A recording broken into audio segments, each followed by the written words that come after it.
I was living without a home for around 3 to 4 years. I was an alcoholic, but I also suffered from depression and whatnot, so I had to really buckle myself down and start taking care of what I really needed to take care of. And that was it. I mean, I just didn't have any place to go to.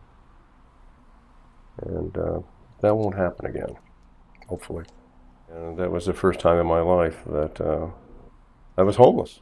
I really didn't know what the word meant. I found out real quick. Get cold at night. Sleep in a car. Asking somebody who is homeless and worried about their hour-by-hour safety and where they're going to eat and how they're going to go through their day to first engage in substance use treatment, make sure that they're getting treatment for their mental health issues, find a job, qualify for benefits. Asking somebody to do all those difficult, challenging things while they're homeless is kind of like asking one of us in the middle of an earthquake or a tidal wave to do your grocery shopping when there's a disaster all around you. We realize how important the housing first approach is in addressing chronic homelessness. My major stressor in my life was not having a house. And so it actually has relieved that part of my life because I'm able to come to my own spot. I actually have a roof over my head, and I have a bed to lay down on, and I have somewhere to put my son at night. The Homeless Services Center in Santa Cruz launched the 180 initiative with an audacious goal to help house 180 of the most medically vulnerable, chronically homeless individuals in the community. And just 2 years later, in 2014, we met and exceeded that goal.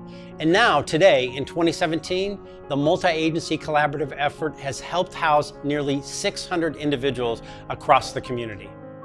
The key strategy for working with people who have been chronically homeless is to outreach them with the option of housing and focus on housing first and offer them a pathway to housing and engage with them on getting there, and then beginning to look at the support they need to keep their housing. Housing chronically homeless individuals makes sense on so many levels, both the humanitarian and the financial.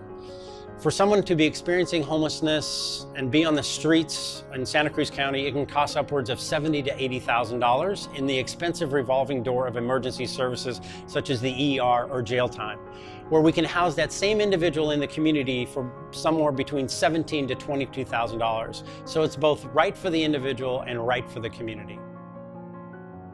I got the keys April 27th, and I actually moved in that weekend.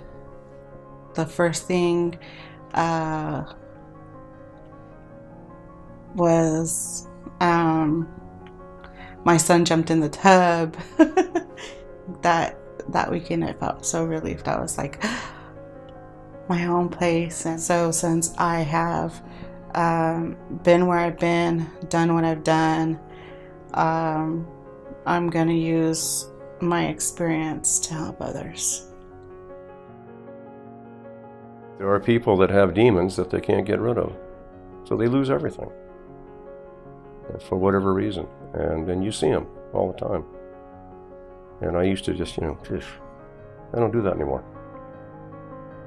Oh, but for the grace of God.